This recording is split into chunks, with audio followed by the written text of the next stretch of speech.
Welcome to Building Safe Workplaces, a podcast where experts dedicated to workplace health and safety review relevant industry topics. This podcast is brought to you by the Health and Safety Council.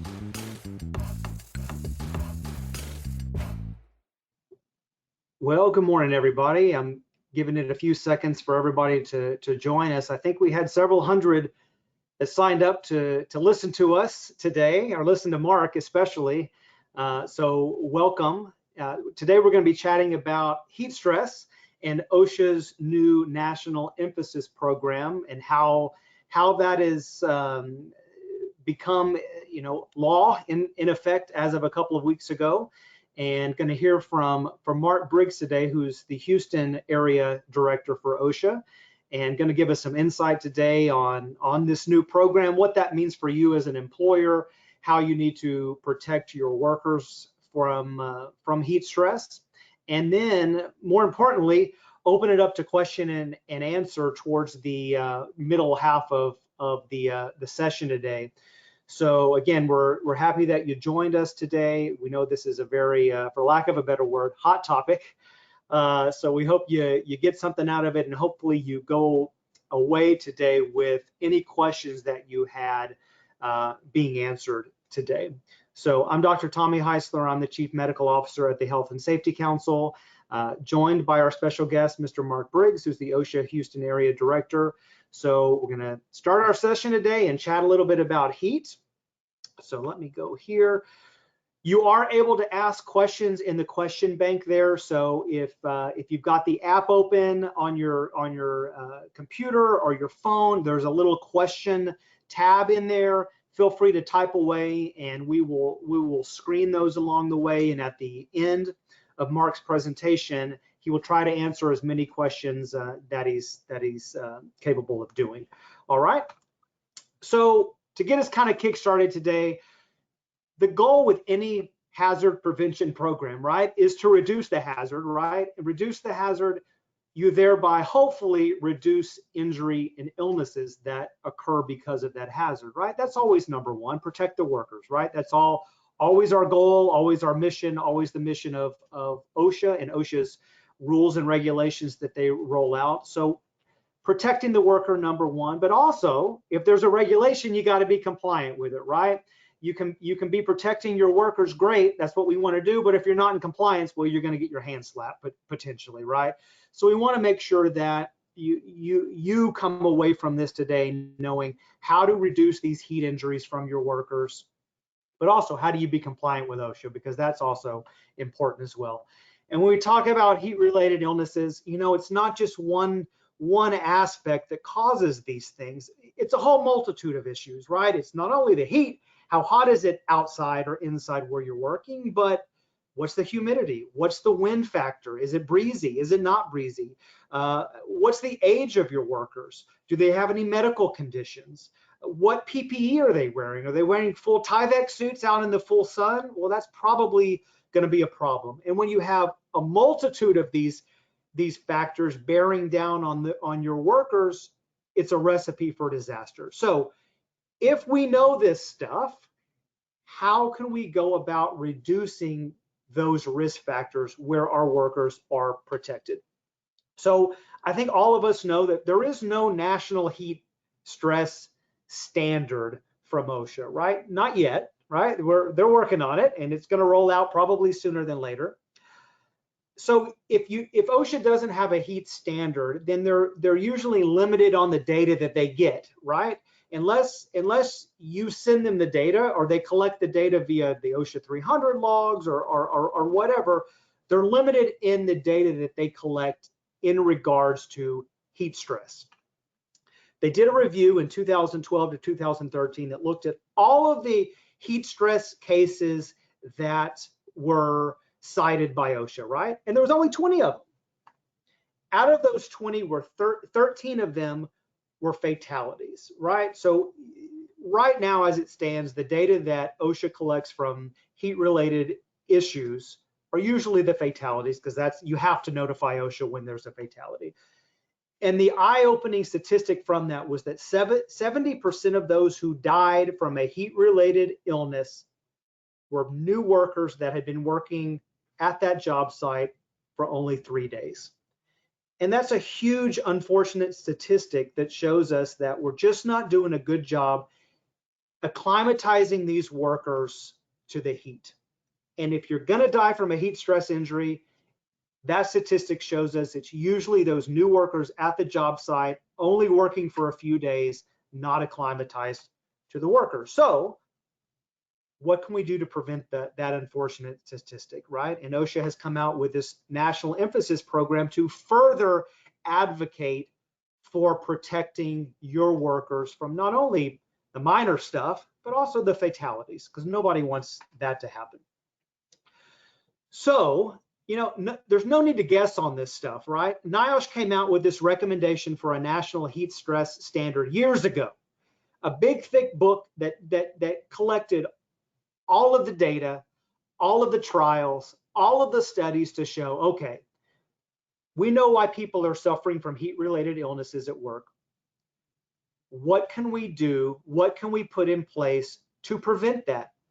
If we put in place these steps, would it protect our workers 100% of the time, right? That's always the goal. How do you eliminate the hazard or engineer out the hazard where your workers are protected? So when you look at what OSHA has come out with their national emphasis program, guess what? They took that information from NIOSH and the recommendations from NIOSH, and they outlined it. And they said, okay, if we know what we need to do to protect these workers, let's put it into a program that's now going to be mandated, right? So these are the 8 steps from the NIOSH program in that book that's free off the internet. You can download it. And this is what OSHA has rolled out as part of their national emphasis program to say, this is what you need to have in place as part of your heat prevention program to make sure that you're doing all you can to protect your workers. And now, if OSHA was to call you up and say, hey, we're coming in to take a look at your program, these are the steps that you need to have in place, and these are the things that we're going to chat about, and Mark's going to chat about with you today. All right. So if you look at the website, on OSHA's website in relation to this national emphasis program, these are the things that they outline. You don't have to guess. It's not a secret, right? They say if an OSHA inspector is going to come to your facility or your job site and say, let me see your program, this is what they're going to do step by step, right? They're going to look at your logs in relation to any heat-related illnesses that you may have had. They're going to ask about any emergency room visits that were in relation to a heat stress illness. They're going to ask about ambulance transports for somebody who got heat stressed out at the job site. And they can interview your coworkers out there to ask about their training on heat prevention and signs and symptoms of heat prevention.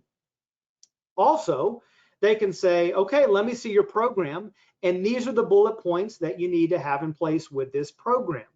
All right. I'm not going to go through them step by step, okay, because it's on the website. You can Google it, you can look at it, and Mark's going to talk a little bit about it in just one second. But I wanted you to know up front that there is a national emphasis program in place. It's been in place now for a month, almost 2 months now, and there are some clear-cut definitions and pieces of your program that you need to have in place. Specifically, I wanted to just highlight this because this is part of the program, and I would venture to guess not everybody knows that you should be doing this. OSHA says that you should be estimating your employees' workload levels, right? Are they doing light work, moderate work, heavy work, or very heavy work? You don't have to memorize these. You can go to the website. They have them all listed out with examples of the different job tasks in those categories. And OSHA wants you to be familiar with those, because if you know the workloads, then you can reference these guidelines that show what your work rest schedules should be for that workload, right? How hot is it outside? What workload is my employee doing? You take those pieces of data, then you can estimate a good work rest schedule, right? So in my example here that I circled in red, if it's 100 degrees outside, and let's say your employee is doing heavy work, you go all the way to the right, 30 minutes they should be working in that hour with 30 minutes resting. That's the recommendation. That's one recommendation, right? So if you know the data, then you can do a good estimate of how much my employee should be working in that environment. Training. Dr. Tommy, Sure. Yes. before you go on, could you go back to that slide? Because Sure. I wasn't gonna talk about this, but since you brought it up, we've had some questions come from other groups that I thought might be important for people to hear here. So looking at the heavy work where it talks about minutes worked over rest, 30-30. Some companies, and I don't know where the information is coming from, so I'm just going to say some companies have thought that that meant that, and I'm taking it to the extreme, that they can work really hard for 30 minutes and then go sleep in the car for 30 minutes. And then they have to come back, then they can work 30 minutes and then they can go sleep in the car for 30 minutes. That is not what we're talking about. The rest aspect of this is getting them out of the heat loads and out of the workloads that they are dealing with. So in this other forum that I was in, the situation was we hire a new employee and they're digging holes.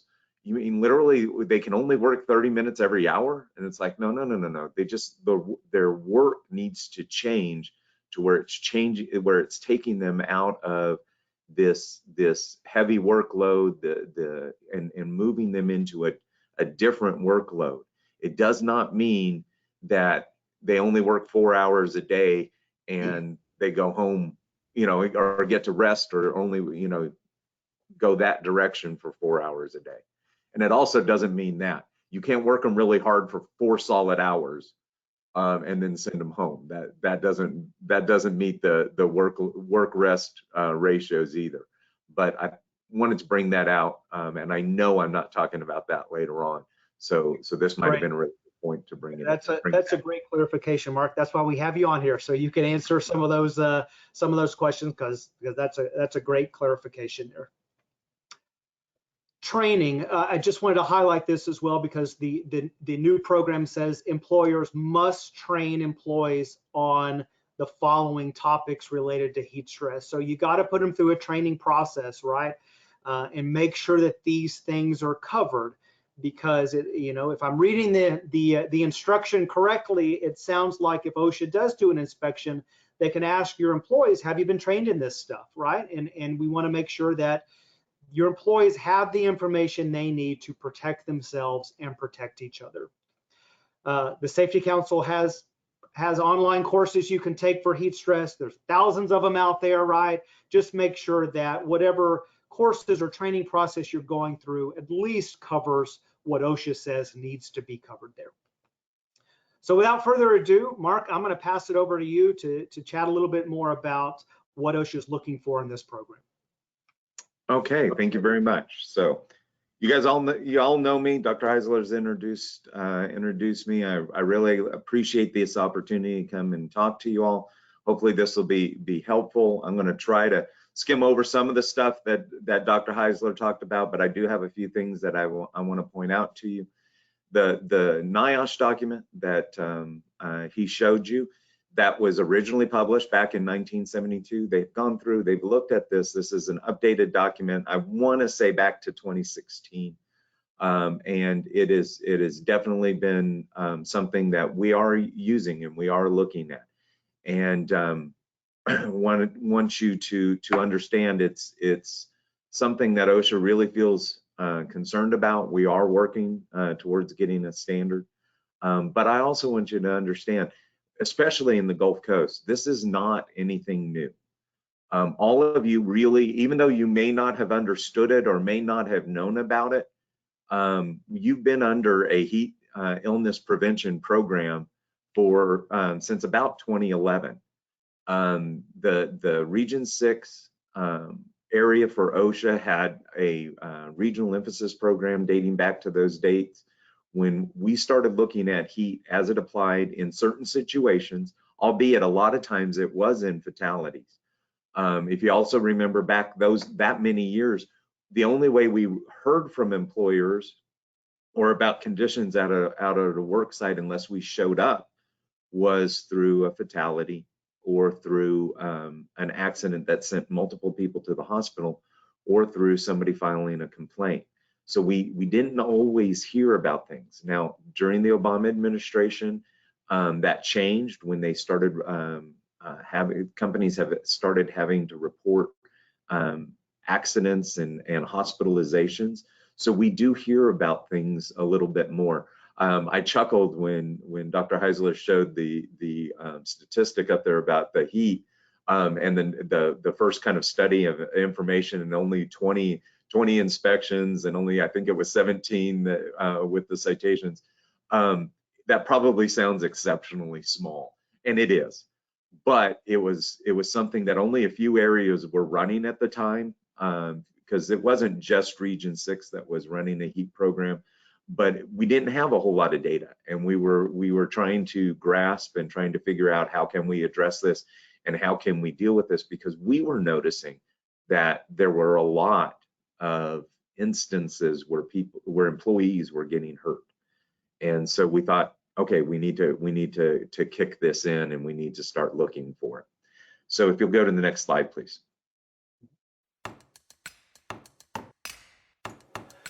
Like what you hear so far? Make sure you never miss a show by clicking the subscribe button now. This podcast is made possible by listeners like you and our generous sponsors. Thank you for your support. Now, back to the show.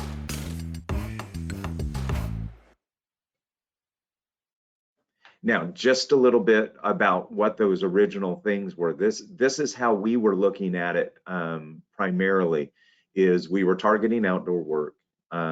We used the 1986 version of that NIOSH document when we first kind of started going around with this. And it was primarily triggered through the National Weather Service issuing heat advisories, either excessive heat watches or excessive heat warnings. Go ahead.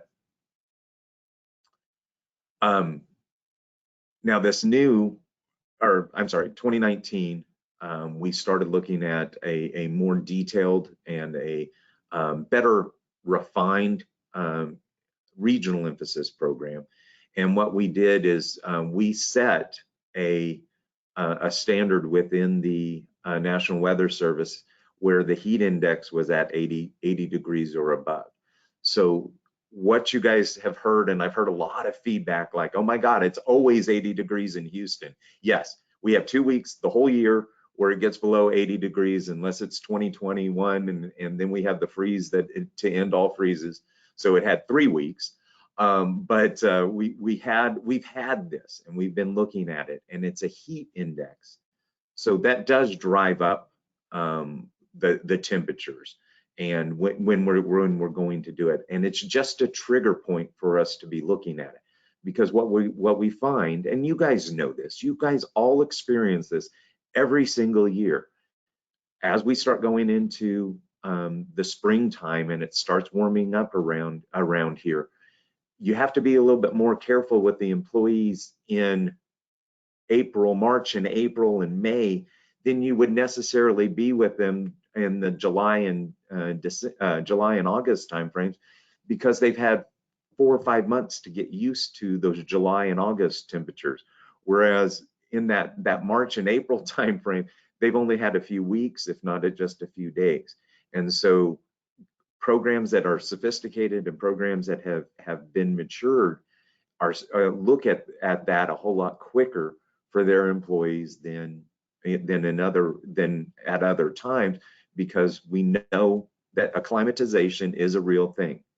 You know, we down here in the South, we laugh when we hear 80 degrees. Why are you guys having heat stress up in Ohio and Wisconsin and all of those areas when it's only, 82 degrees? We laugh. We'd love for it to be 82 degrees down here.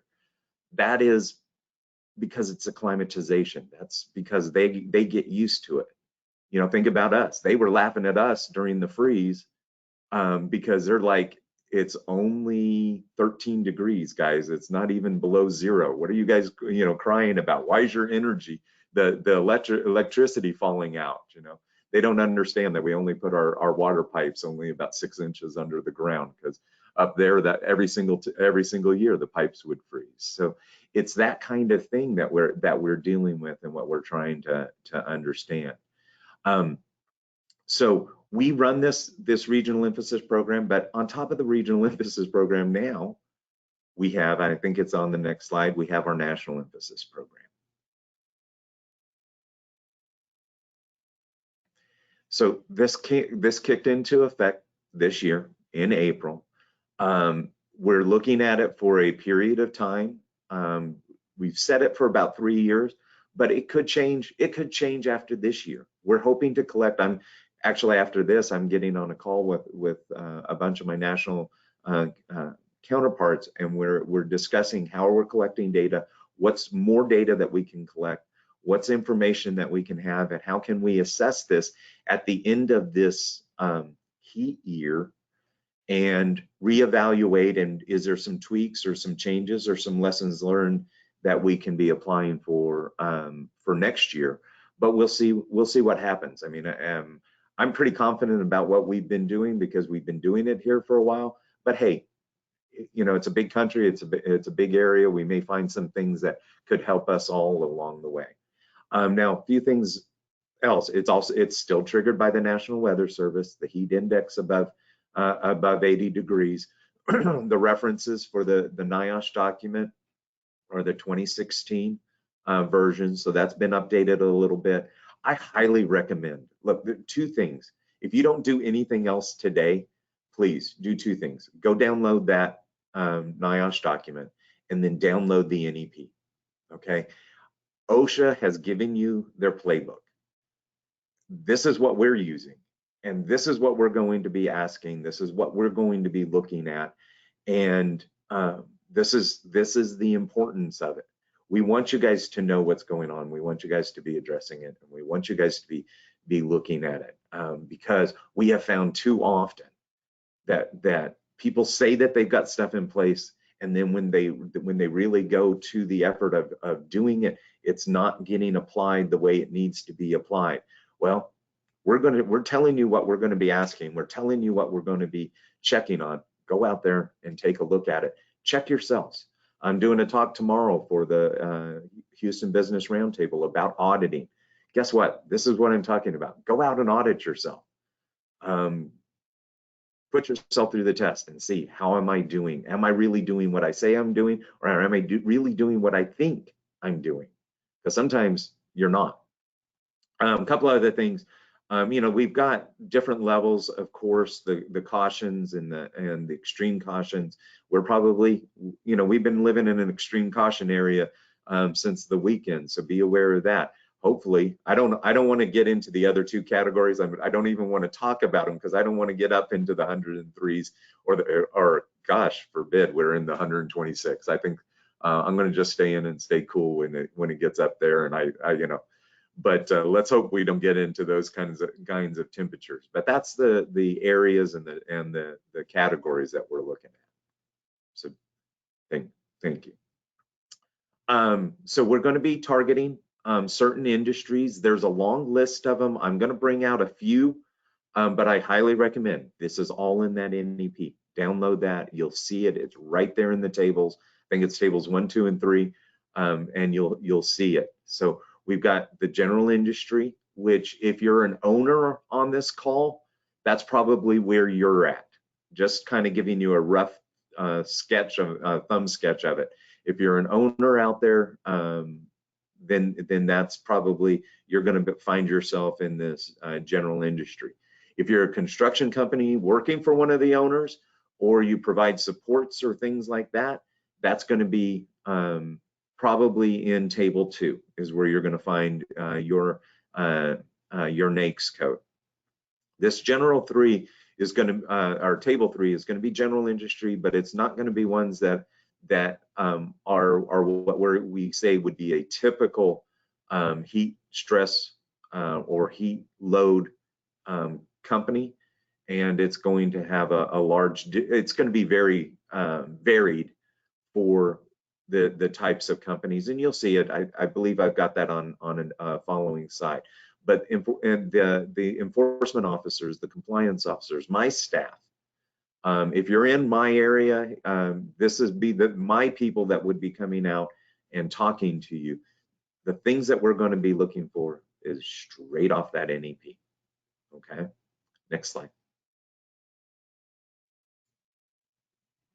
So taking a quick look, I'm not going to read these. You guys can all see them. And really, as I said, I don't want to show it to you because I want you guys to go get the NEP so you can look at them. But here's some of the things that are in this and that are out there. And keep in mind, maybe you're a petroleum manufacturing company, but you have a warehouse. Guess what? You've got two different situations that you need to be looking at and you need to be thinking about there. Hopefully your program covers both aspects, but the heat program may need to be different in your warehousing operations than you would have for your operators that are doing rounds. Their workloads are probably different depending on what it is. So you would need to be looking at that. Construction, that one's a pretty normal one. You know, we all get it, we all understand it, and that's kind of what those codes are.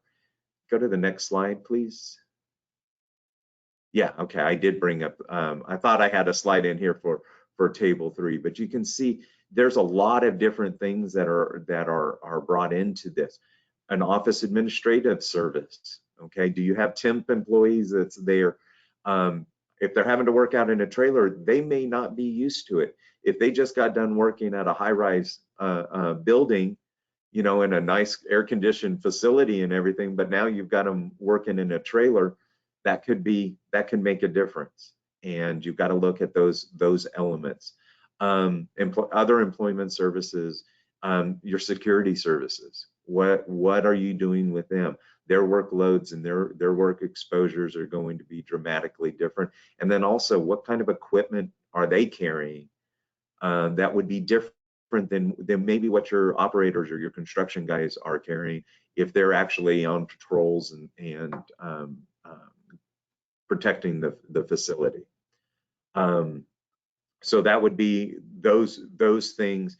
And again, go back to the NEP and you can see a full listing if you're interested in it. Or guess what? You're in the South, you're in Houston. It's hot out there. If you've got employees working out in that heat, guess what? You need to be doing something. Next slide. Now, just kind of going through some of these, I've asked Dr. Hysler to feel free to jump in here as I go through some of these because hey, he's a doctor. I didn't stay at a La Quinta last night, and I didn't pass the MCAT, so I'm going to let him make all those medical decisions. But I'm going to bring up some of the things that our people have told us that we need to be thinking about. Okay, when we're out there, keep in mind these facts. Every year, thousands of workers become sick from heat exposure on the job, and some cases are fatal. And it can happen when you least expect it. You know, on his chart at the very beginning, it kind of looked like a starburst, a sunburst. There was all these factors that would go into what's causing the problem. There was one on there that I thought was really important that I wanted to bring out to you, and that was the acclimatization. What have they been doing? Do you know what they've been doing? Do you know what they did this weekend? Do they know that some of the things that they did over the weekend could, even if they're acclimatized, some of the things that they did over the weekend could be affecting what they do at work on Monday morning? Okay, those things can happen. Did they just come off of a vacation? Did they go up to I was going to say Yellowstone, but nobody can go to Yellowstone right now. Be thinking about those people up there. Boy, they're having some problems. If you don't know what's going on, go check it out. But they're flooding, and Yellowstone's closed right now. But that's a much cooler climate.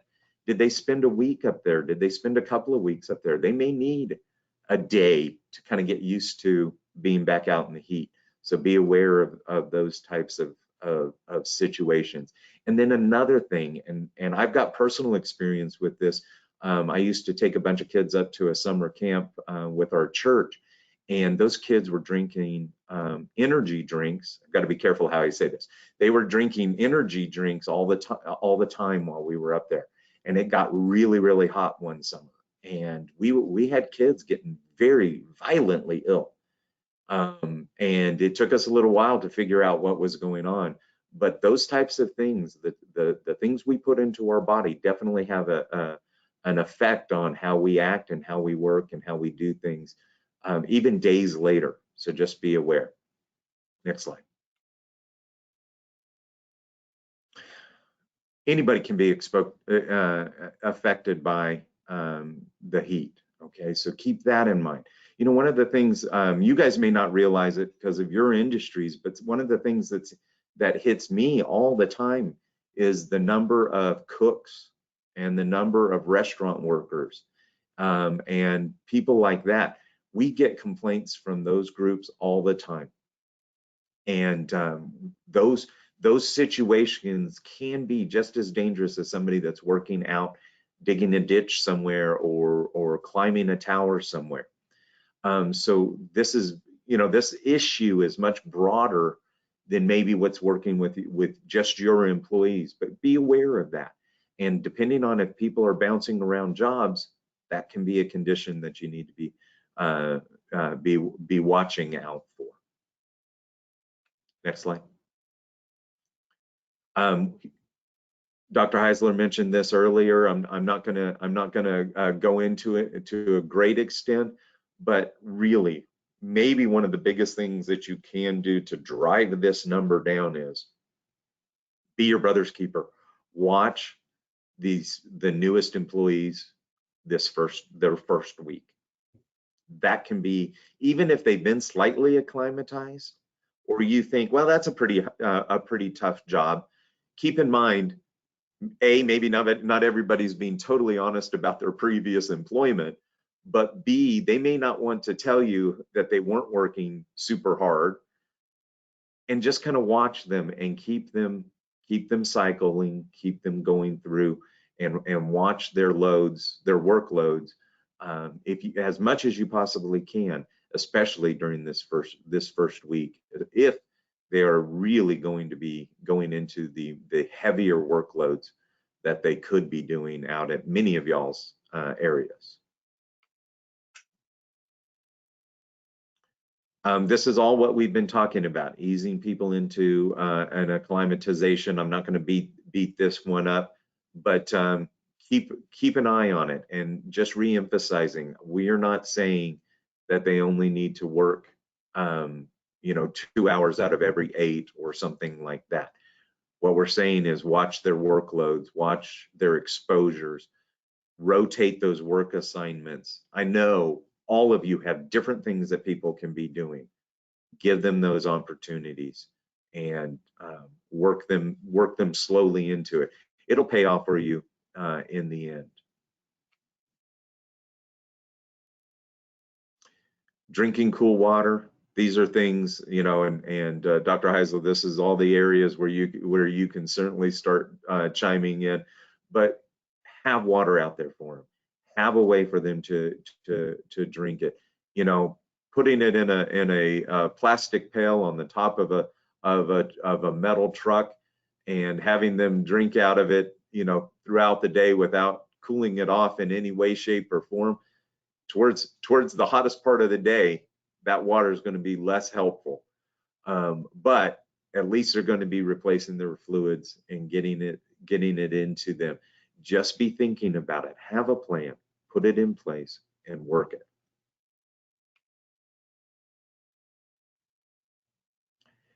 As much as you possibly can, give them a place where they can go into a cool area to get out of the sun, to get out of the heat, get out of the hot wind, as much as possible, and make sure that they, as much as they can, dress appropriately for the heat that is available to them.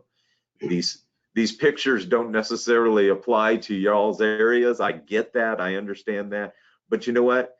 Sometimes they do. I have seen wide brim hats that are hard hats that you can get that can help out an employee. There's all kinds of new technology out there and things that can be utilized, but also give them that opportunity to get out of that direct sun and get out of the heat that they're in. I'll just point out too, Mark, that for our audience, these things that Mark is talking about are actually part of the the program, right? These are the things that they are going to ask for if they come and do an inspection with your heat program. You must show where you have unlimited cold water available. You must show where you have shaded areas available. You must show where you've tried to reduce the heat hazard as much as possible by having shaded areas, changing the PPE if possible, engineering out the heat with bringing in, air conditioners into that area. So they're going to walk through these steps with you and make sure that you at least have either done it or showed that you tried it and it wasn't doable, right? It wasn't feasible in that area. But these are not just nice to haves; these are actually part of the program that OSHA is going to ask about. Yeah, and that's a great point. Is this is all. If you're just shooting at the dark, you never know what you're going to hit. Okay, sit down, come up with a plan, and then work that plan. If the plan doesn't work, change the plan. Okay, right at the moment, as Dr. Hysler pointed out, and it's very true, OSHA does not have a standard that says A through Z has to be done by every single employer in the United States, period. What we're saying is you need to provide a safe and healthful workplace for your employees, and you need to have a plan surrounding that. And the only way you're going to be able to work that plan is to write that plan down and to be able to execute that plan solidly and completely. So come up with it, work it, and show that you put some effort into it. And that's going to go miles in an inspection or in some form of questioning or anything like that. You'd be surprised. I have gone to large companies and asked for their heat stress program. Myself have asked for their heat stress program. And they've told me, oh, well, we don't have one. This is what we do. And I go, how do you do that? Well, we tell our foreman about it, and then our foreman go out and tell our employees about it. Are you auditing that? How are you making sure that the employees even know what you're doing, or the foremen are doing it? And what we were finding is that it wasn't happening. And so it becomes an issue. And one of the things that you need to do is get it in writing, get it down, and work it, and do it the best that you possibly can, and document. You know what? If something doesn't work, write it down and say, hey, we tried this, it didn't work. We tried adding this electrolyte to the water, and it just made everybody nauseous, and it just didn't make them feel good. So we stopped using the electrolyte. Okay, that's a great finding. And if you take appropriate action, you stop using it, write that down. And it's like, oh, okay, hey, look, at least they're trying. They're doing something that they with this, and it helps. It really will help you. Okay. Up until such time as the standard comes out, everything that you can do to show that you're making an effort is a positive for yourself. Okay, I promise you that. Oh, you know what? That's okay. Don't go back. But I did miss something. I wanted to reemphasize is being your brother's keeper. Tell your employees, hey, look, if you're starting to talk with somebody, and they're not answering you like they normally would, there might be something going on, because sometimes we don't even recognize when we're not feeling well. And we don't recognize when we are experiencing signs and symptoms of things that we should be getting ourselves out of. And sometimes it's pride, but a lot of times it's just we don't even recognize it, because in our mind we're still working hard, but we're really not, or we're not speaking well. Sometimes I think my employees want to come in here and ask if I'm having a stroke because I'm not speaking well, but that's usually just because my tongue's tied. But a lot of times it could be these types of situations that are coming up. We don't recognize it in ourselves, and we need our brother or sister to come and say, hey, is everything okay? Are you feeling okay? man, I'm hot, but I'm not sweating anymore, or something like that. And these are all conditions that you need to be talking about. And let's go on to this next one, and it'll talk a little bit about some of the first aid stuff. And this is just what OSHA has put out. It is certainly not a medical treatise or anything like that. Always, always, always seek professional help, seek medical help when these things come up. Probably the first and foremost thing is dial 911 if you need to, but watch out for these things. This is all part of the keeping your eye on your brother. All of these things could be going on, and certainly, I mean, as we go down that line, abnormal thinking and behavior, that hopefully you'll recognize that long before we get to the bottom of this list. You know, so you need to be doing something hopefully between slurred speech and seizures, because those are getting into pretty serious conditions. But as they go on, they can be getting this way. Mm-hmm. You know, I'll point out too, Mark, and maybe you have it on another slide, but this assumes that someone is watching you, right? Someone is looking at you, and part of that national emphasis program mandates you have to have a buddy system in place, right? Nobody should be working ever alone in the heat, because if they're working alone in the heat and they start to have any one of these things, nobody's going to see them. They may drop on the floor right there and be by themselves, passed out for 4 hours baking in the sun. So definitely make sure that you have a buddy system in place, and that is part of the program. Yeah, very good. Then there's other signs. I mean, there's a lot of them here. You know, headache and nausea, weakness, heavy sweating, or hot, dry skin. Those are two different ones. We usually always put them together on the same slide, but those are two totally different dramatic conditions that you need to watch out for. You know, and then we've all seen, I know, especially if you work in the plants, we've all seen the urine output coloring charts.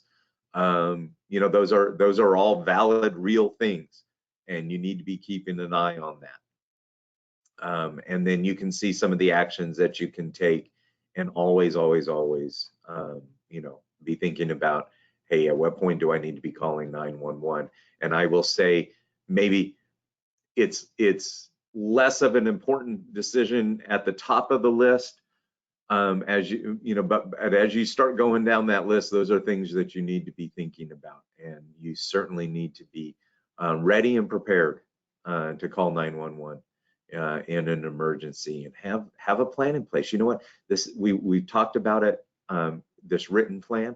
Have a written plan about what you can do, and how you can do it, and how you could get somebody's temperature down if you needed to, and ways to be working on that.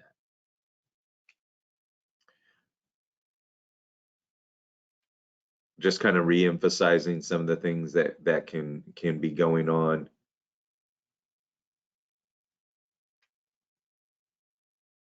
And here's just a whole list of different places that you can go. The OSHA heat page, most all of this is accessible through the OSHA heat page. Please go to that page. You can find the documents there that I've been mentioning and begging you to go get, and you can find these resources there. Educate your employees. Tell them this is something that they need to be watching out for, and work that, and explain to your first line supervisors. Watch for these things and pay attention to them. And it may not be in a person who's doing a job that they think they should be having these types of problems with. I can think of a whole watch. You know, a whole watch can get into these workloads just as easily as somebody who might be welding or something. It all just depends so much on all the other conditions. You know, that starburst chart, all those other conditions can apply to every single person in a different way every single day. And so just be aware of it, and watch it, and express the importance to your foreman to your first line supervisors, to your project managers, to your auditors, to everybody who's out there. And hopefully through knowledge and things like that, we can prevent a lot of things going on. I will say just a couple of side notes, things that are going on here in our office. We're seeing a whole lot more people already early in the year talking to us about heat, filing complaints, letting us know of certain conditions. So just be aware of that. And it is stuff that we're looking at. So just throwing that out there. And I think that's it for me. Basically, these are all my thoughts, and I'm trying to give them to you the best way that I possibly can. But everything that OSHA's got is out there, so go out there and look at it. And I'm just trying to help you the best way that I can. And Excellent. Dr. Hysler, it's all yours now. All righty. Well, appreciate it, Mark. Very enlightening information, and it'll be interesting to see what the national standard is going to look like. I'm sure it's going to be interesting to see what comes out of that in the next year or so. So let's just run through some questions that the attendees have typed in here. So will the PowerPoint be available? Sure, absolutely. We post all of our webinars to the Safety Council website, and with a recording of this webinar as well. So you'll have the PowerPoint and the actual recorded webinar. So feel free to pass that along and share it. Absolutely. This question is from Mark. It says, does the NIOSH OSHA heat stress app that you can download to your phone offer an equivalency to the NEP details? This episode is brought to you by ISS Leak Sealers, Knight Industrial Services, McCune Electrical Services, Norel and Olmsted Industrial Services. For a full list of sponsors, visit www.hasc.com/sponsorship.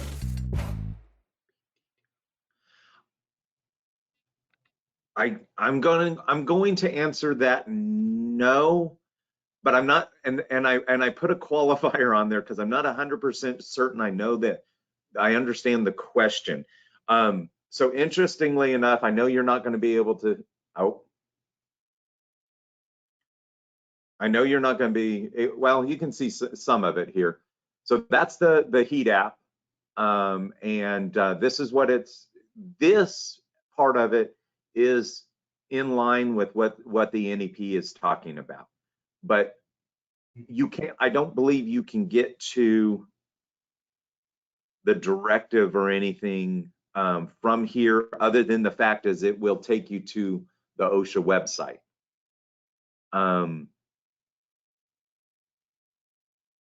Yeah, I think that's pretty much it. But it does have symptoms on here. It does have first aid that you can do on there, and it also talks about what the expected hourly temperatures are going to be here in the future. Like here in Webster, I'm down here in the Clear Lake area.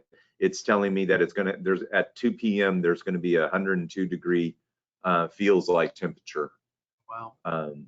So that's getting pretty hot. It's pretty miserable. So hopefully that answered your question. And I'm sorry if it didn't. You can always type in a little bit more detail or something, and maybe we'll catch it. If not, maybe we can see it later, and I'll try to get with you. Sure, I'll keep an eye out for it.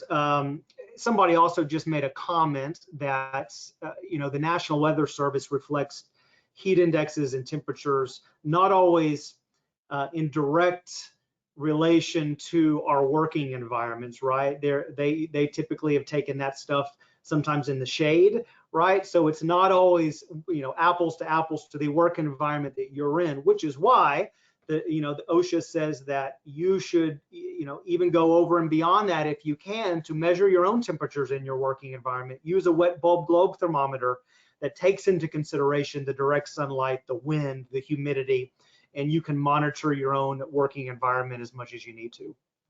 That is very, very true. Everything that you said there, these are just trigger points. It's not really used for much of anything else other than to just put everybody notice as to when things could be going on.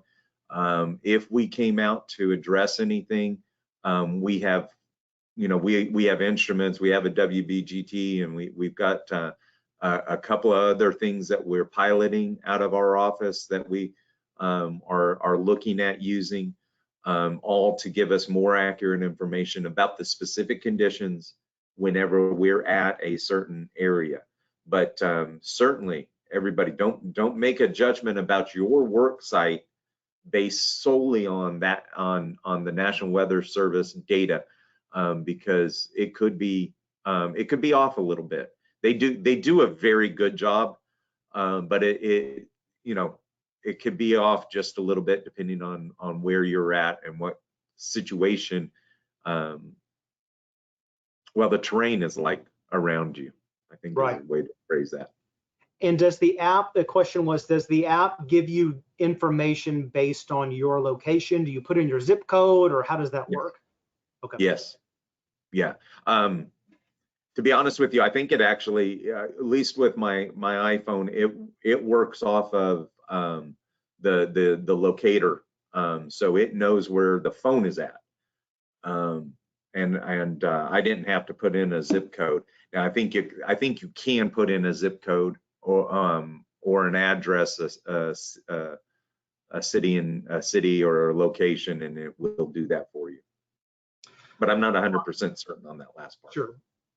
Mark, what are your team members looking for as far as documentation for employee training on heat prevention? Do they need to show a certificate? Do they need to have a log where they've all documented they've had that training? How do you confirm or verify that the training took place?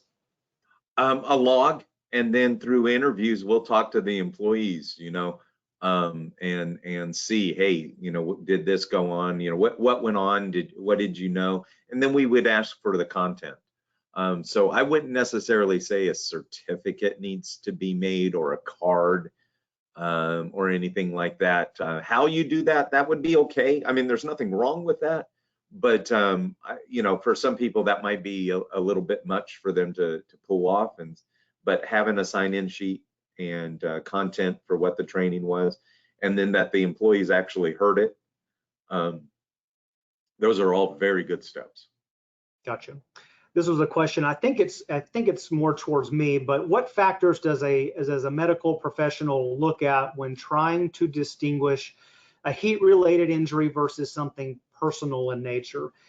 And sometimes it's not an easy thing to do, right? If it's 100 degrees outside and somebody says, I started to sweat heavily and got dizzy and got a headache and I stopped urinating, probably a good indication that it's heat related. Now, can their personal medical issues contribute to that? Absolutely. Could their personal medical issues have heavily contributed to that more than the heat? Absolutely, they could. To your point, it's not an easy investigation and determination and diagnosis to be had.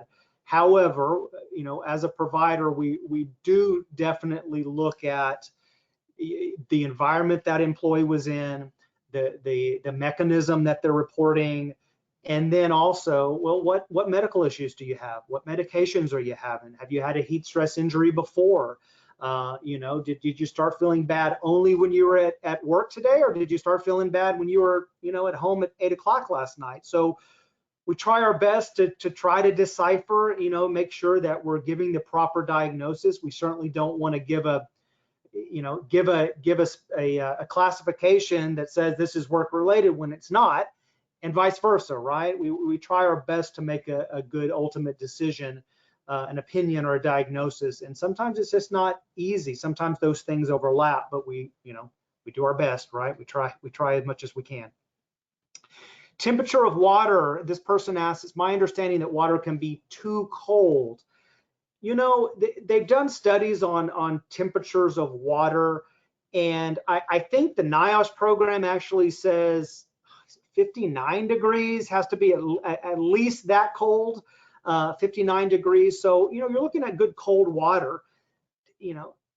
Are you going to freeze someone to death with too cold of water? Probably not, right? So I would say the colder, the better, right? You're trying to get the body temperature down. So the colder the water. I will tell you that the gold standard emergency treatment for a heat stroke is still to submerge a human in ice water. So you don't worry about hypothermia, right? You don't worry about what's going to happen. You worry about saving the life. And we know that the gold standard is still to submerge them in a bath of ice water. So it goes to show you, you do whatever you can to get that body temperature cooled down at that moment. You don't worry about the what ifs after, right? You're trying to save the life. So to answer the question, no, there's not really a too cold of water. Give them cold water, right?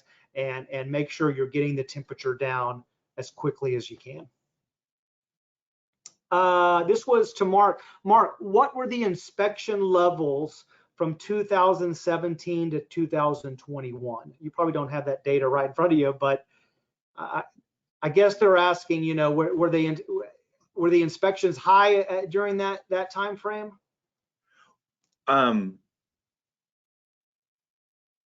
We were, so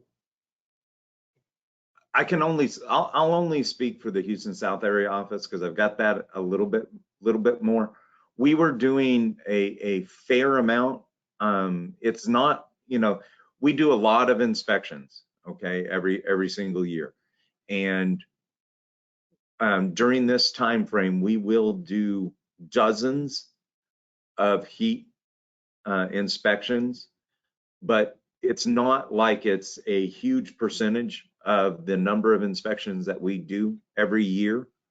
But during this time period, it's a larger number than all of our other inspections. So it does weigh on the area office. It is something that we are looking at, you know, weekly, which is not necessarily always the case for other types of inspections. To give you exact numbers, I don't have that with me to be able to rattle off the number of inspections, but you know, up until, I mean, let's be honest, up until 2020, we were doing a pretty significant number of them. The last couple of years, it's been a little bit less, although the number did pick up considerably last year. But we weren't back up to what I would say summer of 2019. Okay. Question, is there a computer-based training available? Absolutely, there is. The Safety Council has one, a computer-based training. It can be tied into your company's specific training, so all your workers just take it. Anytime they walk in the gates, they can take it. So yes, there are several heat training courses out there. Definitely, good question. Question was, I mentioned an ice bath, and somebody said, well, can that potentially cause shock? You know, and the answer is the studies have shown no, because that should be in a controlled environment, right? It usually is done in a hospital situation where they are constantly monitoring the body temperature. I doubt any job site's going to have a bath out there where they just have ice water readily available. So no, the studies have showed you don't worry about shock, right? You're worrying about that person dying from heat stroke.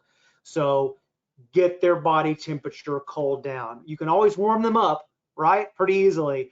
It's getting the temperature down enough where they survive. Good question, though. Good question.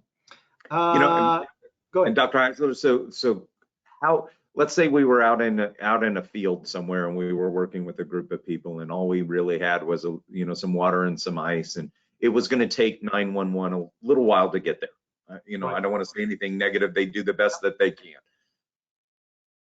But we had several packs of ice. Is there certain places we should place the ice? Sure. Is there ways we could do things to help the situation? If we got into it and had to go to that, is there places that you would recommend we put the bags of ice, or what we do with the bags of ice, or do we try to spread it out all over their body, and you know, or what do we do? Well, the goal would be to get the entire body cooled down, right? So if you can dunk them with cold water, pour cold water all over their body, great.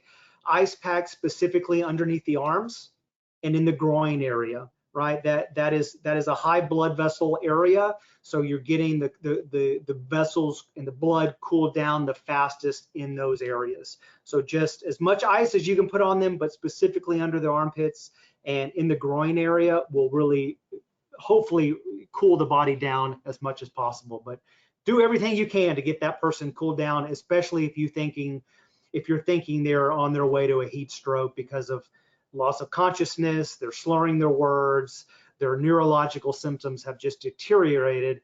That's showing you that the brain is cooking, and we don't want the brain to cook. So get them cooled down as fast as you can. Let's see. I always think about, if you've got one of those big old ice chests, you can always set them down in there. They may not enjoy it, but absolutely. it'd double as a bathtub if you had to have it.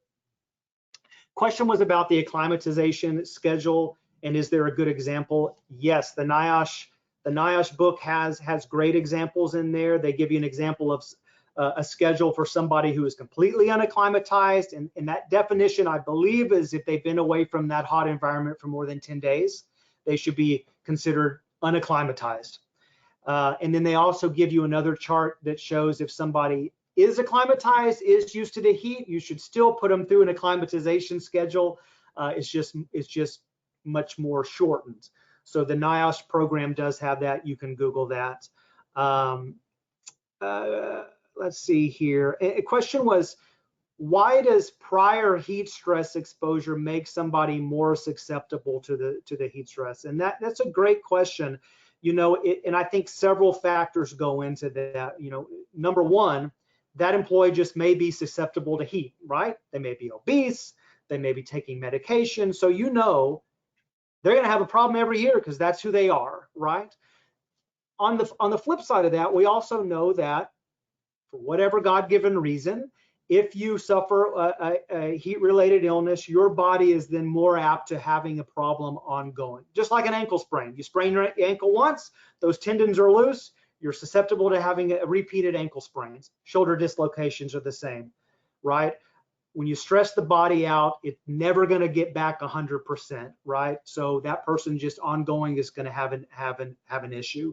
So those are the people that you really want to hone in on every year and make sure that they are thoroughly acclimatized. Or if they have a severe heat stress injury every year, you may not deem them fit for duty to be working in that environment, right? You may need to remove them from that hazard. Those are things that you just have to look at every year with your employees and make sure that you are identifying those people that are at the greatest risk. We don't send people into work with asbestos if they've got lung disease, right?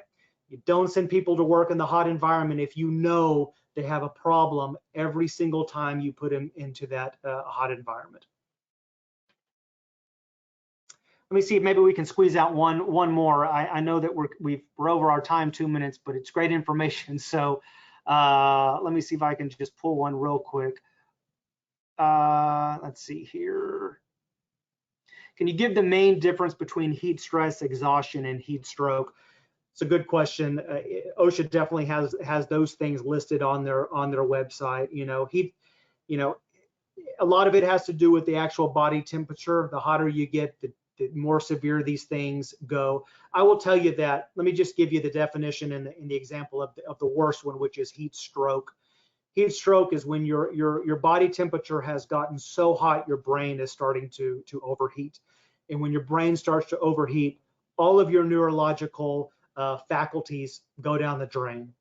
You can't walk good, you can't talk good, you can't sweat good, your sweating stops, you lose consciousness, and you basically are having a thermal stroke because your brain is cooking, right? And that is the most severe, the most serious, and a true 911 emergency. Get them to the ER because they will die from that very quickly. So heat stress and heat exhaustion is just you feel bad because you got overheated.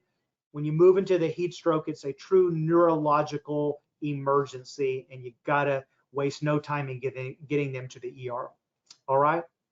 few questions that were unanswered, we will definitely answer those in a written format and post those to the website. So with that, I'm going to respect everybody's time and close out. Mark, we greatly appreciate you jumping on this webinar again and giving your expertise and your insight. And we hope to have you back sooner than later for another one. Well, thank you guys very much. I hope it was helpful, and please stay cool and stay safe. Take care. Thank you.